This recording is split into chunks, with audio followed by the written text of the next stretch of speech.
আসসালামু আলাইকুম, সবাইকে শুভেচ্ছা জানাচ্ছি। মাসুম মাহবুব দেখছেন ওপেন দ্য ইউটিউব চ্যানেল এবং মাসুম মাহবুব ফেসবুক পেজ। আপনাদেরকে আবারও স্বাগত জানাচ্ছি প্রিয় দর্শক। আজকে আমরা দুটো প্রসঙ্গে কথা বলতে চাই। বাংলাদেশের সর্বশেষ পরিস্থিতি, রাজনৈতিক টালমাটাল অবস্থা ক্রমান্বয়ে বাড়ছে, জটিলতা বাড়ছে, অন্ধকার ঘনিয়ে আসছে। ইউনূস সরকার পদত্যাগ করতে পারেন এমনও গুঞ্জন আসছে। সেই ক্ষেত্রে কি হতে পারে? ফেব্রুয়ারিতে নির্বাচন হচ্ছে না এমন আওয়াজ উঠে আসছে। পর্দার আড়ালে পর্দার বাহিরে কি ঘটছে এই বিষয় নিয়ে আলোচনা করব। পাশাপাশি পাকিস্তান ভারতের মধ্যে উত্তেজনা ক্রমান্বয়ে বাড়ছে। পাকিস্তানের আক্রমণে ভারতের বেশ কজন সেনা ওপারে চলে গেছে, সেই খবরটিও আজকে আপনাদের লাইভ সেশনে জানাবো। দর্শক, প্রথমে বাংলাদেশ প্রসঙ্গে কথা বলি। যদি শুনতে এবং দেখতে পেয়ে থাকেন ক্লিয়ার, আমাকে একটা কমেন্ট করেন যে কেউ। তো এই মুহূর্তে আমরা বাংলাদেশের প্রেক্ষাপট নিয়ে আলোচনা করব সবার আগে। কারণটা হলো, সকালবেলা বাংলাদেশ প্রসঙ্গে কথা বলেছি, আমি দেখেছি আপনাদের কমেন্ট এসছে প্রচুর। পজিটিভ কমেন্টে আমি বেশি পেয়েছি। আমি আবারও বলি, আমি ব্যক্তি মানুষটা কি পছন্দ করি, কাকে পছন্দ করি, কোন দল পছন্দ করি, তার চেয়ে বড় জিনিস আমি এখানে বসে সত্যটা বলার চেষ্টা করি। কারণ কোনো রাজনৈতিক দলের কাছ থেকে আমার প্রাপ্তির কোনো আশা নেই। আমি কোনো রাজনীতি করার মানুষ নই, কিংবা কোনো আমার পছন্দের দল ক্ষমতায় আসলে আমি বড় কোনো পদ নেব, কোনো গুরুত্বপূর্ণ জায়গায় বসে রাষ্ট্রকে লুটবো, এমন কোনো পরিকল্পনা নেই বলে আমি এখানে বসে সত্য কথাগুলো বলতে পারি। অর্থাৎ আমি আমার দেশ এবং দেশের মানুষকে ভালোবাসি বলে কোনো বিশেষ দলের প্রতি আলাদা ভালোবাসা পোষণ করি না। এটা সবসময় মনে রাখবেন। হ্যাঁ, একটা দলকে ভালো লাগে, সেই দলটাকে যে কখনো খারাপ লাগবে না এমনটিও না। কর্মকাণ্ডের উপর ডিপেন্ড করছে। যদি আমি প্রথমে ব্রাকের জরিপটি নিয়ে কথা বলি, সেই জরিপে আমরা কি দেখেছি? 12% মানুষ বিএনপিকে ক্ষমতা চায়, 10.5% মানুষ জামাতকে ক্ষমতায় চায়, 7% আওয়ামী লীগকে চায়, 2.5 থেকে 3% এনসিপিকে চায়। সকল হিসেব নিকেশের পর মনে হচ্ছে 62 থেকে 63% মানুষ এই একটি দলকেও চায় না, অথবা তারা তাদের মতামত দেয়নি, তারা ভিন্ন কিছু চায়। তাহলে কোনটা জয়যুক্ত হয়েছে? 12% দিয়ে কি বিএনপি ক্ষমতায় আসবে? ইম্পসিবল। 10.5% দিয়ে কি জামাত আসবে? তাও সম্ভব না। এনসিপিও না, আওয়ামী লীগ না। এরা সবাই মিলেও যদি একটা দল করে, তারপরও ক্ষমতা আসবে না।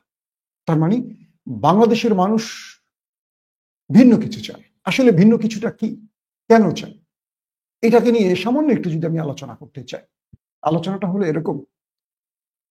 বিএনপির কাছ থেকে মানুষ যা চায়নি 5 তারিখের পর বিএনপি তাই করেছে। বিএনপি রাজনৈতিক নেতারা মনে করেন যে আমরা রাজনৈতিক পলিসি তৈরি করে দিব, জনগণ আমাদের যেহেতু ভালোবাসে শুধু সিল মারবে, কিচ্ছু করার নেই। কিন্তু 2025-এর জনগণ আর আগের জনগণ এক নয়। আমি আবারও বলছি, বিগত 18 বছরে বাংলাদেশে কোনো নির্বাচন হয়নি। হাসিনা যে নির্বাচনগুলো করেছে একটাও নির্বাচন না। তার মানে 18 বছরে এই দেশের বহু মানুষ এগিয়ে গেছে, বহু শিশু তরুণ হয়েছে, ভোটার হয়েছে, বহু প্রবীণ মরে কবরে চলে গেছে। 18 বছরে বিশাল সংখ্যক একটা ভোটার তৈরি হয়েছে যারা এই বাংলাদেশ চায় না। যেহেতু আওয়ামী লীগ কোনো ভোট করেনি, তাই আমরা বুঝতে পারিনি। যদি কখনো আওয়ামী লীগ ভোট করতো, দুটো জিনিস: এক, আওয়ামী লীগকে ভোট দেন অথবা না ভোট দেন। যদি এইটাও ফ্রি ফেয়ার ভোট হতো, দেখা যেত আওয়ামী লীগকে 10% মানুষ ভোট দিত না, 90% না ভোট পড়তো। যদি বিএনপি জামাত নাও থাকতো, না ভোটটাই বেশি পড়তো। তো আওয়ামী লীগের সিজনে যে ভোটগুলো হয়েছে, এগুলোকে আমরা কোনো পরিসংখ্যানে নিতে পারি না, এগুলো কোনো ভোট না। কিন্তু বিএনপি মনে করছে বড় দল হিসেবে তারা ক্ষমতায় আসবে। কিন্তু জরিপ বলছে তাদের ভোট মাত্র 12%। এত জনপ্রিয় দলটার মাত্র 12% কেন? এর 1 বছর আগে যে জরিপটি হয়েছিল সেখানে দেখেছিলাম 16%, কমে গেছে 12%। কিন্তু আরো যে সময়টা আছে, ফেব্রুয়ারিতে যদি ইলেকশন হয়, সেক্ষেত্রে বিএনপির পার্সেন্ট কত কমবে? যেভাবে সাদা পাথর খেয়ে ফেলছে, সারা দেশে চাঁদাবাজি হচ্ছে, যেভাবে বিএনপি জনগণের প্রত্যাশার বাইরে কথা বলছে, বিএনপি নেতারা আওয়ামী ন্যারেটিভ প্রচার করছে, বিএনপি নেতারা আওয়ামী সুরে কথা বলছে, যেভাবে বিভিন্ন জায়গায় হুমকি ধমকি দিচ্ছে, রাজশাহীতে দেখলাম প্রকাশ্যে পিস্তল নিয়ে গুলি করছে, এই যে দৃশ্যগুলো, এগুলো বিএনপির ভোট কমাবে। আবার বিএনপির ভোট বাড়াতে পারে যখন জনাব তারেক রহমান, যে ব্যক্তিরা এই কাজগুলো করবে তাদের ব্যাপারে সঠিক সিদ্ধান্ত নেবে, এমন সিদ্ধান্ত যেটা মানুষ চায়। দল কি চায় সেটা না, মানুষ যেটা চায় সেটা যদি বিএনপি করে, বিএনপির জনপ্রিয়তা বাড়বে। কারণ মানুষের আস্থা বাড়বে বিএনপির প্রতি। না, বিএনপি কিছু করে দেখাবে, বা কিছু করে দেখাতে চায় বিএনপি, কিন্তু সেই জায়গাটা আমরা দেখছি না। জামায়াতের ভোট বিগত 1 বছর আগে যে জরিপ, সেখান থেকে 1.5%-এর মতো কমছে। কেন কমছে? কারণ জামায়াতকে মানুষ যে জায়গাটা দেখতে চায় সেই জায়গাটা দেখতে পাচ্ছে না। হয় জামাতের রাজনৈতিক ভুলের কারণে, অথবা সিদ্ধান্তের ভুলের কারণে, অথবা জনগণের পালস জামাত বুঝতে পারছে না। আর এনসিপি যেহেতু একটা নতুন দল, তাদের কাছ থেকে এই মুহূর্তে আমাদের কোনো প্রত্যাশা নাই। কারণ 5 তারিখের পর যে সরকার গঠন করা হয়েছে, না অন্তর্বর্তীকালীন সরকার, না বিপ্লবী সরকার, এটা একটা জগা খিচুড়ি সরকার। আর সেই সরকারের দায় নিতে হবে এনসিপি কে, কারণ তারাই তখন এই পলিসি তৈরি করেছে। তারা বলতে পারে বিএনপির চাপ, জামাতের চাপ, এটা আমরা মানতে চাই না। যারা আওয়ামী লীগকে সরাতে পেরেছে জীবন দিয়ে, তারা অনেক কিছুই পারত, কিন্তু তারা সেই সময়টা তাদের পেছনে মুরব্বীদের ভুল পরামর্শে ভুল সিদ্ধান্ত নিয়েছে। তাই ইউনূস সরকারকে বলা হয় জগা খিচুড়ি সরকার। এই সরকারের পক্ষে কোনোভাবেই ফ্রি ফেয়ার ইলেকশন সম্ভব নয়। এটা হলো আমার মূল ব্যাখ্যাটা। এবার আসেন আলোচনাটা আমি একটু ভিন্নভাবে আনি। আমাদের হাসনাত বলেছে আওয়ামী লীগের বি টিম মাঠে নামছে, কোনোভাবেই তাদেরকে মাঠে থাকতে দেয়া হবে না, বা তাদেরকে রাজনীতির মাঠে সরব হতে দেয়া হবে না, তাদেরকে ইলেকশনে আসতে দেয়া হবে না। আওয়ামী লীগের বি টিম কোনটা বুঝিয়েছেন আপনারা চিন্তা করতে পারেন। পাশাপাশি আজকে আমি আসিফের একটি স্টেটমেন্ট দেখলাম, আমাদের আসিফ মাহমুদ সজীব ভুইয়া, তিনি বলেছেন আমি নির্বাচনকালীন সরকারে থাকছি না, অবশ্যই নির্বাচনের তফসিল ঘোষণার আগেই সরকার থেকে সরে যাব। আসিফের এই বক্তব্যটা খুব গুরুত্বের সাথে নিতে হবে। তিনি নির্বাচনকালীন সরকারে থাকবেন না, তার আগে তিনি বিদায় নেবেন। কেউ কেউ বলবেন তিনি মনে হয় এনসিপিতে যোগ দিতে পারেন। আমার মনে হয় না। আমার মনে হয় যে নির্বাচনটি ফেব্রুয়ারিতে হচ্ছে বা সরকার করতে চায়, এই নির্বাচনের ব্যাপারে আসিফ মাহফুজ কিংবা এনসিপি এরা এই নির্বাচনের পক্ষে নয়। তারা এই ইলেকশন না সিলেকশন, যেটা জামাতের নায়েবে আমির ডক্টর আব্দুল্লাহ মোহাম্মদ তাহের বলেছিলেন আজকে ঢাকা জামাতের সমাবেশে বা বিক্ষোভ মিছিলে, যে আমরা ইলেকশন চাই কিন্তু সিলেকশন চাই না। তার মানে সরকারে বসে থাকা, গুরুত্বপূর্ণ পদে বসে থাকা আসিফ মাহফুজরা বুঝে গেছেন সরকার ইলেকশনের বদলে সিলেকশন করতে চায়, কারণ তাদের উপর ব্যাপক চাপ আছে বড় দলের পক্ষ থেকে। ইউনূস সরকার শেষ পর্যন্ত কারো কাছে হেরে গেছে, এমনটিও তারা বলছে। এটা জামাতও বলছে, এনসিপি বলছে, আদার্স বুদ্ধিজীবীরা বলছে। যেমন ফরহাদ মাজার, একজন কবি, দার্শনিক, বুদ্ধিজীবী, তিনি একটি টেলিভিশনকে বলেছেন এটা অন্তর্বর্তীকালীন সরকারও না, বিপ্লবী সরকারও না, এটা একটা জগা খিচুড়ি সরকার। তবে এটাকে আমি বলবো সেনা সমর্থিত একটি সরকার, 111 মতো। কেন ফরহাদ মাজার এই কথাটি বলেছিলেন? ফরহাদ মাজার বলেছিলেন বিপ্লবী সরকার কখনো এভাবে গঠিত হয় না, ক্যান্টনমেন্ট থেকে কখনো গঠন হয় না। এটাকে চালাচ্ছে ক্যান্টনমেন্ট এবং শাহাবুদ্দিন চুপ্পু। যে উপদেষ্টা মন্ডলী তৈরি হয়েছে, এরা মূলত প্রেসিডেন্টকে সহযোগিতা করতে তৈরি হয়েছে, তার বক্তব্য এটা ফরহাদ মাজারের। তার মানে এতগুলো মানুষের জীবন দিয়ে বিপ্লবের পর হাসিনাকে দেশ থেকে তাড়িয়ে 16 বছরের জঞ্জাল পরিষ্কার করার পর যেই সরকার গঠনের দরকার ছিল, এটা কোনো দল তৈরি করতে পারেনি।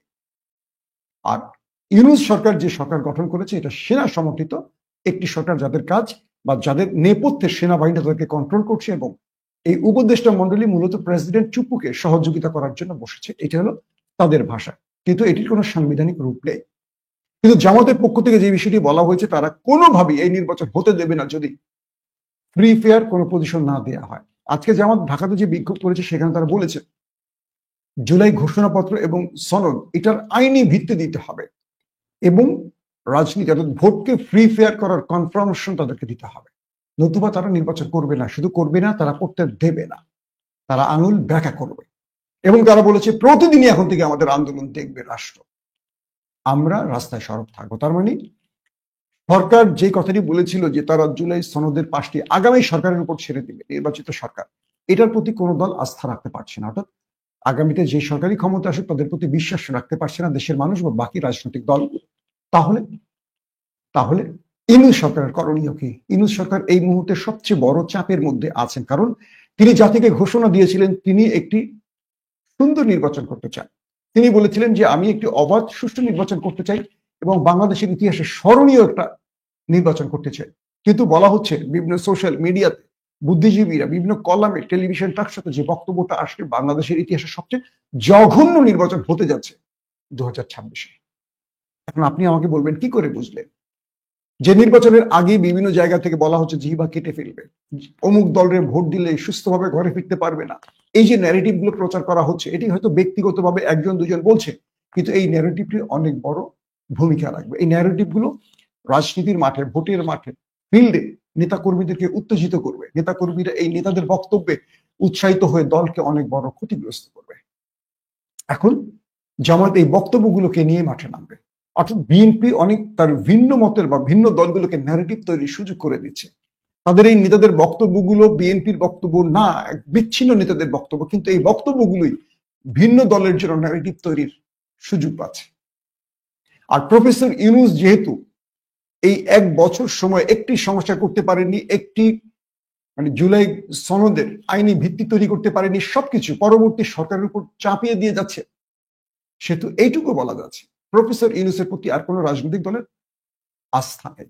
যে প্রফেসর ইউনূসকে ঈদের মাঠে সমস্যারে মানুষ বলেছিল আপনাকে 5 বছরের জন্য চাই, 5 বছরের জন্য চাই, সেই জনগণ এখন বলছে ইউনূস আপনি বিদায় নেন। ইউনূসের প্রতি এদেশের মানুষের আস্থা চলে গেছে। এখন ইউনূস কি করবে?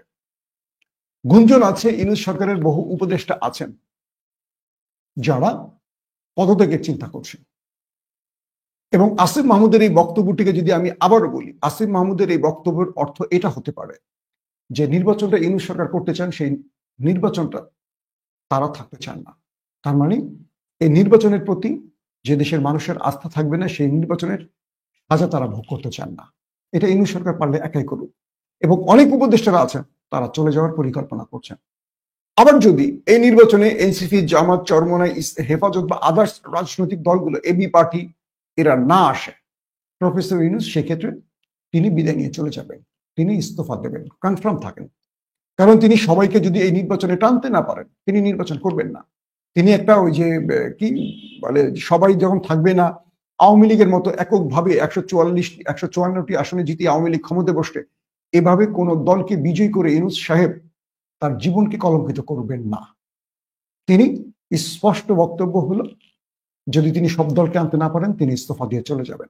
সেক্ষেত্রে কি হবে? সেক্ষেত্রে সমূহ সম্ভাবনা 1-11। রাজনীতি পাড়ায় কিন্তু এই গুঞ্জনটা চলছে। আমি বেশ কয়েকটা ভিডিওতে আপনাদের বলছি দেশ আবারও 1-11 এর দিকে যাচ্ছে। 1-11 ঘটবে কি ঘটবে না সেটা আমি চূড়ান্ত করে বলবো না, কিন্তু সেই দিকে যাচ্ছে। বাংলাদেশে যখন 1-11 ঘটেছিল তখনও আমি গণমাধ্যম কর্মী, আমরা প্রতিদিনই দেখছিলাম রাজনৈতিক সিচুয়েশন গুলো এভাবেই পরিবর্তন হচ্ছিল। আওয়ামী লীগ একটার পর একটা দাবি তুলছিল, বিএনপি সেই দাবি মানবে না মানবে না মানবে না, জ্বালাও পড়া ভাঙচুর চলছিল, শেষে মানছে, আবার একটা দাবি তুলতো, মানবে না করে এই করতে করতে করতে 1-11। মাথায় রাখতে হবে ইউনূস সরকার এই মুহূর্তে জনগণের আস্থা থেকে সরে গেছে, তার প্রতি মানুষের আস্থা আর নেই। তিনি এখন রাষ্ট্র যে চালাবেন এটা খুব কঠিন হবে, কারণ জনগণের তার প্রতি কোনো আস্থা নাই। প্রতিদিন তার জন্য এখন কঠিন কঠিন সিদ্ধান্ত নিতে হবে। তিনি সকল রাজনৈতিক দলকে এক প্ল্যাটফর্মে আনতে গেলে তাকে অনেক বড় রিস্ক নিয়ে সিদ্ধান্ত নিতে হবে, কিন্তু সেই সিদ্ধান্ত নেওয়ার ক্ষমতা তার নেই, কারণ তার সঙ্গে বাকি উপদেষ্টারা কোনো না কোনো দলের আবরণে চলে গেছে, কোনো না কোনো দলের কি বলবো কলকাঠির অংশ হয়ে গেছে। এখন ইউনূস সরকারের সামনে দুটো পথ খোলা, এক বিদায় নেয়া, দুই তিনি যদি বিদায় নিয়ে চলে যান, রাষ্ট্র কোথায় যাবে? রাষ্ট্র সেনাবাহিনীর হাতে যাবে। হতে পারে সেনাবাহিনী আরেকটি অন্তর্বর্তীকালীন সরকার তৈরি করবে, সেখানে হয়তো কোনো ব্যক্তিকে প্রদান করে সেনাবাহিনী একটা সময়ের জন্য আবার ক্ষমতায় থাকবে। সেটা কয়েক বছর জানি না, 2 বছর, 1 বছর, 10 বছর, 5 বছর, আল্লাহ ভালো জানে।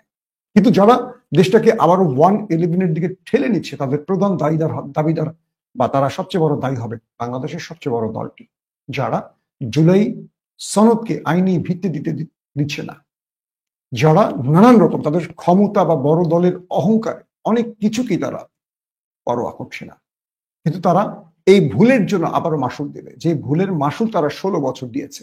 আওয়ামী লীগকে ক্ষমতাহীন করে বিএনপি বহুবার সুযোগ পেয়েছিল প্রথম দিক থেকে, যখন আওয়ামী লীগের ঘাড় শক্ত হয়নি, শেকড় শক্ত হয়নি, কিন্তু বিএনপির অনেক ভুল সিদ্ধান্তের জন্য আওয়ামী লীগ 16টা বছর বাংলাদেশের রাজনীতির ক্ষমতায় বসে থেকে বাকি দলগুলোকে দুর্বল করে ফেলেছে।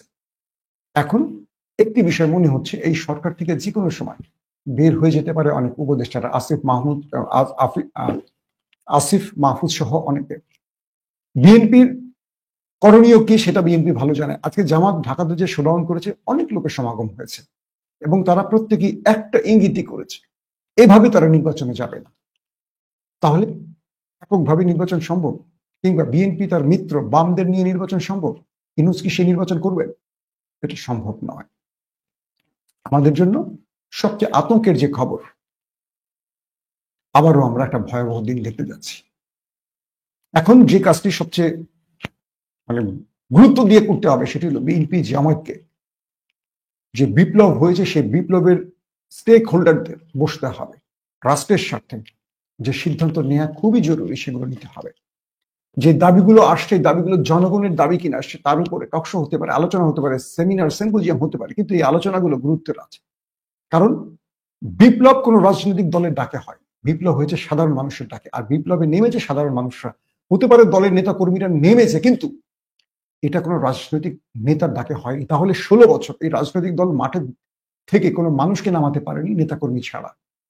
যখন দেশের মানুষ নামলো, জীবন দিল, অকাতরে জীবন দিল, রাজপথ রক্তে রঞ্জিত করলো, এই আন্দোলনটা নিছক এটা সাধারণ মানুষের আন্দোলন ছিল, এটা জামাত বিএনপির আন্দোলন ছিল না। তার মানে এদেশে মানুষের আস্থা রাজনৈতিক দলের প্রতি নেই, যতটা বৈষম্য বিরোধী অচেনা কয়েকটা ছেলের উপর ছিল। যে জরিপ দিয়ে শুরু করেছিলাম, সেই জরিপের বক্তব্য অনুসারে এই বিষয়টি বোঝা যাচ্ছে 12% বিএনপি, 10% বা 10.5% জামাত, 7% আওয়ামী লীগ, 3% এনসিপি এই দেশের প্রতিনিধিত্ব করতে পারে না। প্রফেসর ইউনূস প্রতিটা বৈঠকে রাজনৈতিক দলকে নিয়ে বসছেন, কিন্তু সিভিল সোসাইটিকে নিয়ে বসেননি। অথচ যারা এই দেশকে মুক্ত করেছে, ফ্যাসিস্ট মুক্ত করেছে, এরা ছিল সাধারণ মানুষ। কিন্তু ইউনূস বারবারই সংস্কার কমিশন, যে কোনো কমিশনের বৈঠকগুলিতে বসেছিলেন রাজনৈতিক নেতাদের যারা এই বিপ্লবের কোনো নেতৃত্বে ছিলেন না। তার মানে ইউনূস জাতির সাথে প্রতারণা করেছেন, মানতে হবে। তিনি এখন ভুল পথে হাঁটছেন, তিনি এক্সিট রুট চাইছেন। একজন নোবেল বিজয়ীকে আমরা বসিয়েছিলাম সবচেয়ে গুরুত্বপূর্ণ জায়গায়, আমাদের আসার জায়গাটা হতাশার রূপ নিয়েছে। ইউনূসের হাতে এখন আর সময় আছে, তিনি শক্ত সিদ্ধান্ত নিতে পারেন। তিনি পারেন কোন বড় শক্তিশালী মূল্যকের বিরুদ্ধে গিয়েও দেশের পক্ষে কোনো বড় সিদ্ধান্ত নিতে। আমরা জানি না কি হবে, তবে এটা নিশ্চিত, যদি এভাবেই চলতে থাকে ফেব্রুয়ারিতে কোশ্চিন কালেও নির্বাচন হবে না। আর যদি নির্বাচন না হয়, সেই ক্ষেত্রে মনে রাখেন তৃতীয় পক্ষ ক্ষমতায় আসছে। তখন আমরা দেখতে চাই এই বিএনপি আবার কত বছরের জন্য হা করে বসে থাকে, কবে ক্ষমতায় আসবে, কবে পাথর খেয়ে ফেলবে চাবিয়ে চাবিয়ে। যারা রাজনীতিতে চেয়ারে বসতে চান তাদের প্রধান টার্গেট, এটা আমার কথা না, এটা ফরহাদ মাজারের কথা, যে দেশের মানুষ নির্বাচন চায় না, চায় রাজনৈতিক দলের নেতারা। কারণ রাজনৈতিক নেতারা আগে 16 বছর ক্ষমতা থেকে দেশটা লুট করেছে, বাকি বা পরবর্তী যারা ক্ষমতায় আসবে তারা বাকি জীবন দেশটাকে লুট করবে। কেবল রাজনৈতিক দলের, আবারও বলছি, ফরহাদ মাজার এই বক্তব্যটি দিয়েছে যে কোনো দেশের মানুষ এই পরিস্থিতিতে নির্বাচন চায় না। বিগত 16 বছর আওয়ামী লীগ ক্ষমতা ছিল, দেশকে লুট করেছে। এবার এই কথিত নির্বাচনে, সে বলছে কথিত, এটা কোনো নির্বাচন সে বলছেন না, বলছেন এই কথিত সিলেকশন, এর মাধ্যমে আরেকটি দল ক্ষমতায় আসবে, কোনো দলের নাম বলছি না, আরেকটি দল আসবে, বাকি সময় তারা লুট করবে। কিন্তু জনগণ যে জিনিসটা চায় এই সরকার সেই জিনিসটা দিচ্ছে না। জনগণ হাসিনাকে দেশ ছাড়া করেছে, কোনো রাজনৈতিক দল নয়, কথাটা বারবারই বলছি। আমি ফরহাদ মাজারের সাথে একই সুরে কথা বলবো, আমরা বিচার, সংস্কার, তারপর নির্বাচন চাই। কোন রাজনৈতিক দলের উপরে, এটা না জামাত, না এনসিপি, না বিএনপি, কারো উপরে এই দায়িত্ব দিতে চাই না। আমরা চাই এই ইন্টারিম গভর্নমেন্টে এই তিনটা ফয়সালা হোক, সংস্কার, বিচার বা বিচার সংস্কার এবং তারপর নির্বাচন। যদি এটি না হয়, কোন নির্বাচিত সরকার এসে কখনোই করবে না। সবচেয়ে বড় ভয়ঙ্কর ব্যাপার কি জানেন? আওয়ামী লীগের যারা অপরাধী হয়ে জেলে আছেন, এদের সাথে কি অন্য দলের আত্মীয়তার সম্পর্ক নেই?